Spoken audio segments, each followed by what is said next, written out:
Apart from the oversight responsibility of the opposition over government being compromised because of our governance. Today, anybody in Kenya will tell you with political persuasion. If you have challenges of having stolen from the public, you only need to be a friend. You only need to profess that you support the handshake and you support the BBI.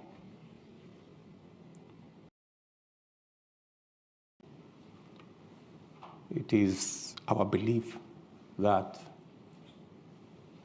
accountability, we believe that the very first thing we must do in completing the implementation of the Constitution is to operationalize what the Constitution provides for, the judiciary fund, to give the judiciary the capacity, the financial independence to be discharging their constitutional mandate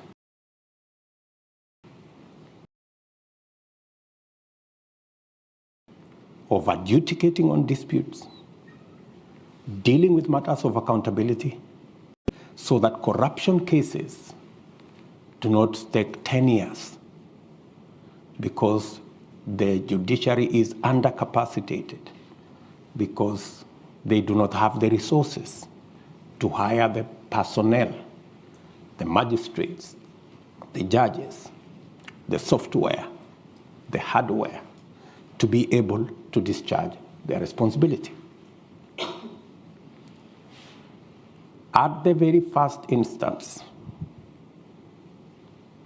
it's our commitment that we must operationalize the judiciary fund and get the judiciary to do independently what they are supposed to do.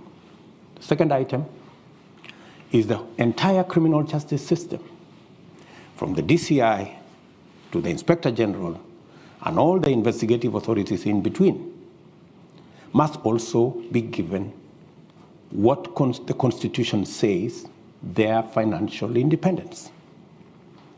Today, the IG, the Inspector General, the DCI, they run independent offices, but they depend on the office of the President for their finances. They do not have financial independence. There is a common saying, he who pays the piper calls the tune. So, if somebody else is paying, that's how they decide who you go after and who you don't go after. That's how they decide. If you are on this side of the political divide, there are no resources to prosecute.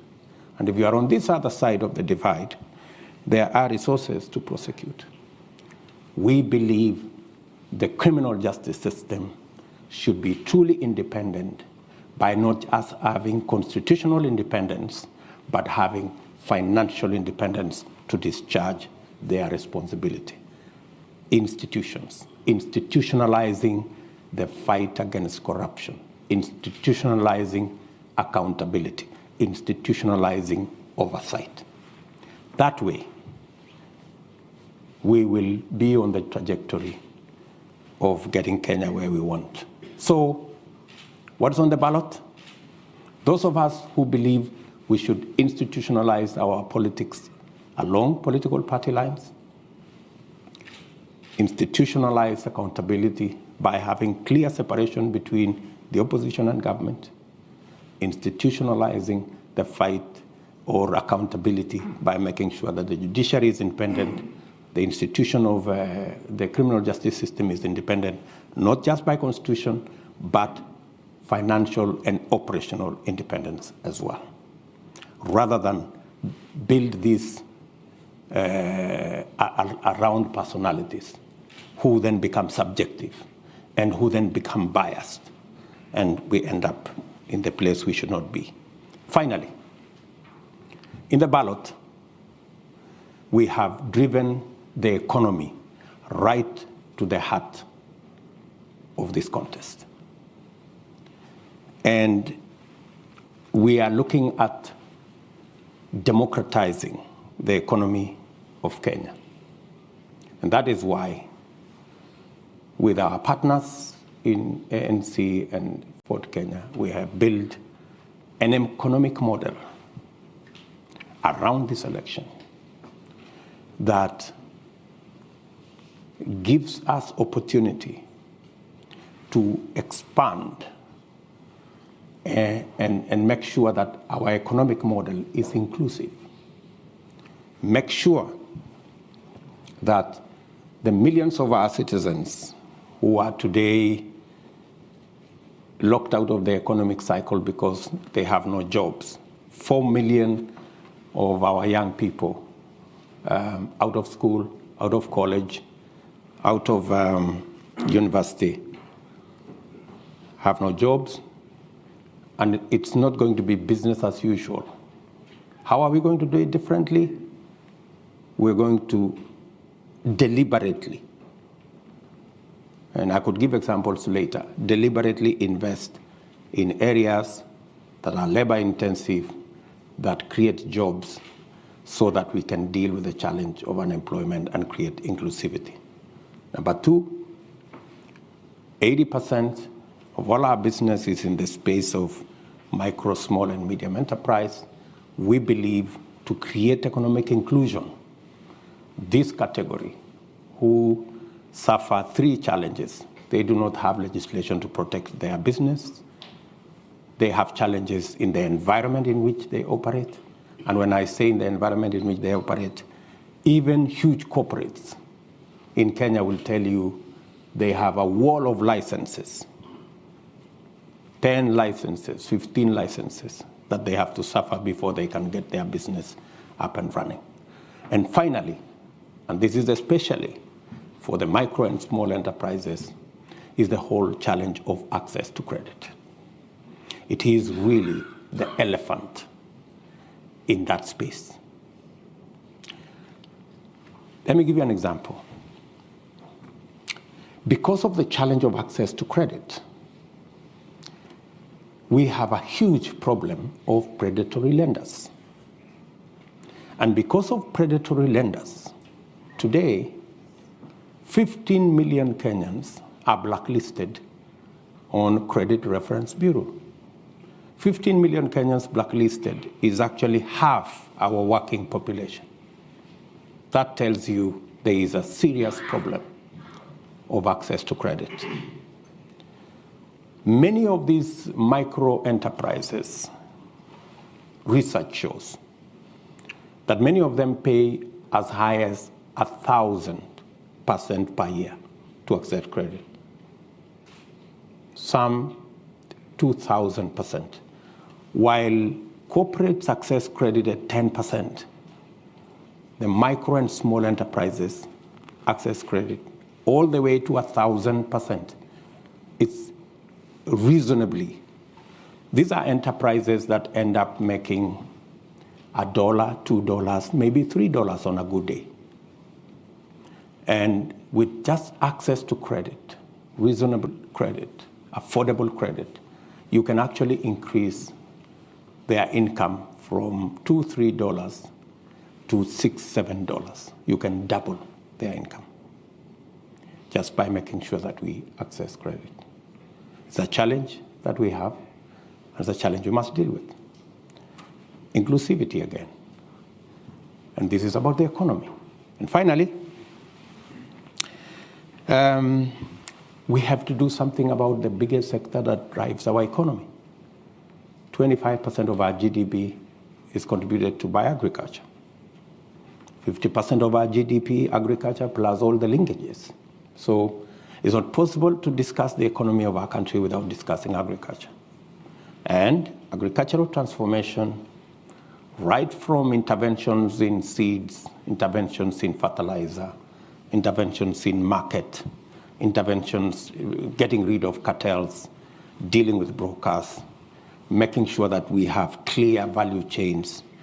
And if I give you an example, we are, for example, the largest producer of milk in the continent. We produce 5 billion liters of milk. But if you go to see our productivity, it's anywhere between 3 liters or 3 kilos and 4 kilos per cow. Same cow, same farmer, with a little bit of input on a different feed. You can actually take the same cow, same farmer, to 15 liters, 20 liters. You can triple, maybe quadruple their productivity. And we could turn around the fortunes of many in that space of agriculture. We import 180 billion shillings worth of food items into Kenya, when we have a huge farming community that can actually produce. 12 million households in Kenya are in the category that majority end up being net importers of food, yet they are farmers. We need to build the capacity, increase the productivity of these people who are already in the farms so that they can produce enough for them to eat. And with enhanced productivity, they can begin to help us manage the 180 billion import bill by supplying some of it. So that's really the trajectory I would want us to look at. So we have pushed this whole economic discussion into the equation. Our friends on the other side, maybe they will explain to you what I have heard them talk about is the old stories, the things that haven't made a difference in Kenya. And so I consider that, as I conclude, I consider that the people of Kenya have a choice that cannot be clearer.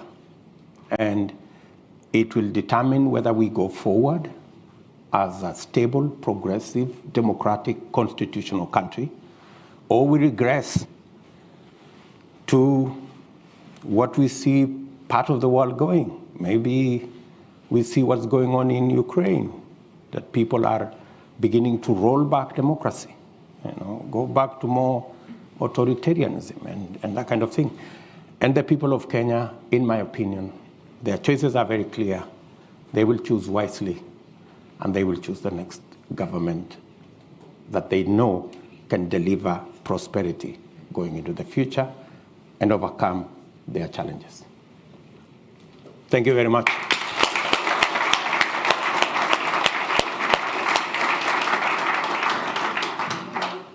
So for those of you on Zoom, just a reminder, that was His Excellency Dr. William Ruto, Deputy President of Kenya, discussing the opportunities and the outlook for